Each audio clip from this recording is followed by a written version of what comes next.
Budidaya kapas. Cara budidaya kapas di Kabupaten Wonogiri biasanya menggunakan metode tumpang sari. Ada dua varietas yang digunakan, yaitu varietas Canesia 10 dan 19, tapi pada umumnya petani di Wonogiri menggunakan Canesia 10 karena hasil kapasnya lebih banyak dan jarak antar cabang pendek. Beda dengan Canesia 19 karena ciri tanamannya tinggi sehingga mudah rubuh dan jarak antar cabang panjang sehingga hasil kapas sedikit. Berikut faktor-faktor keberhasilan di dalam budidaya tanaman kapas di Wonogiri. Yang pertama, cara tumbuh. Tanah subur, lempung berpasir dan lempung berliat. Tanah 5,5-6,5. Topografi relatif datar. Dataran tinggi 200-600 dpl. Kelembaban cukup berkecambahan. Bebas naungan. Iklim. Curah hujan 600-1100 mm selama 5-6 bulan. Penyiraman minimal 5-6 jam hari. Suhu optimal 25-29 derajat Celcius. Waktu tanam. Waktu tanam untuk tanaman kapas ada dua, yaitu TMP, tanam musim penghujan.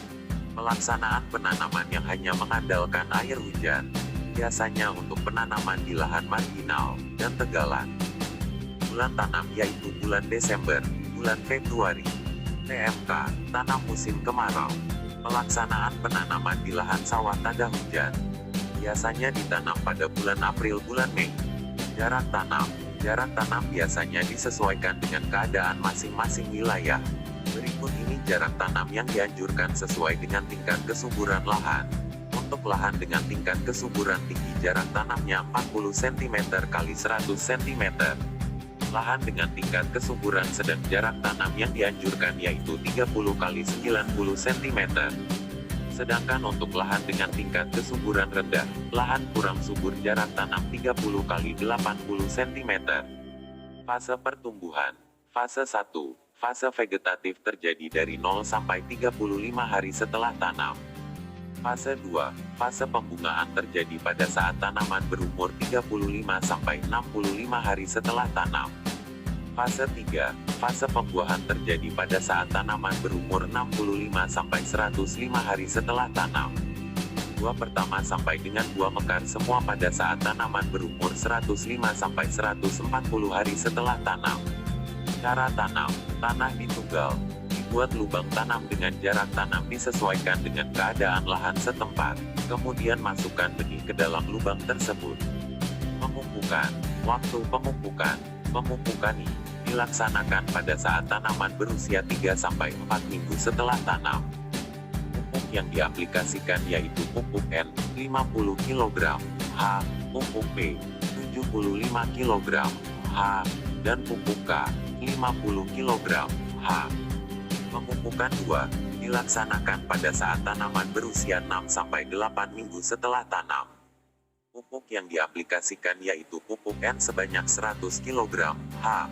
Dosis pemupukan, urea, 150 kg H. SP 36, 100 kg H. KCL, 100 kg H. Cara pemupukan, ditunggal, yaitu dengan cara membuat lubang yang berjarak 5-10 cm dari tanaman, dengan kedalaman kurang lebih 5-7 cm. Kemudian masukkan pupuk ke dalam lubang dan uruk dengan tanah. Kocoran, yaitu dengan cara mencampur pupuk dengan air dan kemudian disiramkan pada tanah dengan jarak 5-10 cm dari tanaman. Cara kocoran ini direkomendasikan apabila lahan kesulitan air. Pemangkasan dilakukan pada saat jumlah cabang telah mencapai 8-10 batang. Hal ini dengan tujuan yaitu memperbanyak bunga, buah, memperpendek umur tanaman sehingga proses panen lebih cepat, buah yang dihasilkan besar-besar, mempermudah perawatan, OPT dan PHT, hama dan penyakit utama tanaman kapas. Hama utama, Pectinopora, menyerang biji, buah, bunga sehingga bunga tidak dapat mekar sempurna, bunga roset dan gugur. Helicoverpa armigera, menyerang bunga dan buah, meninggalkan lubang hitam pada buah. Sudapteryx bigutula, Empoaska, Amraska, menghisap klorofil dengan ciri menguning pada ujung daun, mengkerut coklat dan rontok. Reas vitella, merusak pucuk tanaman dan buah dengan cara menggerek. Serangan meningkat pada kondisi kering. Demikia tabaci, berwarna putih seperti gulali. Lengket berada di bawah daun, menghisap jaringan daun muda sehingga mengkerut. Bapa pucuk, menghisap inti kapas buah. Cairan buah yang sedang berkembang dan sudah matang. Kotoran dari bapa pucuk mengakibatkan serat kapas berwarna kuning. Penyakit pada tanaman kapas.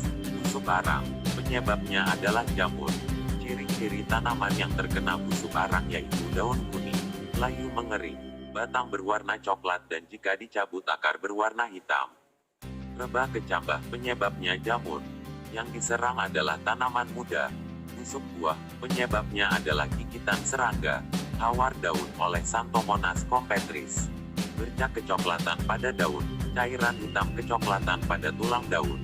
Pengendalian hama terpadu, PHT, pestisida nabati, musuh alami, predator, parasit, parasitoid, patogen. Penggunaan varietas tanah OPT. Sanitasi, untuk Pectinopora apabila ada bunga roset maka segera cabut tanaman dan dibakar. Pestisida kimia, panen, kriteria panen, buah mekar sempurna dan kering. Kulit buah berwarna coklat, kadar air tanda kurang lebih 12%. Waktu panen, jika 5-6 buah atau 60% dari buah yang terbentuk sudah merekah sempurna. Sebaiknya dilakukan pada saat terik matahari yaitu sekitar jam 10-11 pagi. Cara panen, ambil serat yang telah kering. Pisahkan serat bersih putih dengan serat kotor abu-abu, kuning. Jemur hingga kadar air 7%. Masukkan ke dalam kantong. Tidak dianjurkan menggunakan kantong, karung plastik karena seratnya dapat mengotori serat kapas. Serat plastik tidak menyerap warna sehingga benang yang dihasilkan ditolak oleh industri tekstil. Buah kapas tidak boleh disimpan, dipanen dalam keadaan basah. Karena serat dapat rusak dan ditumbuhi jamur.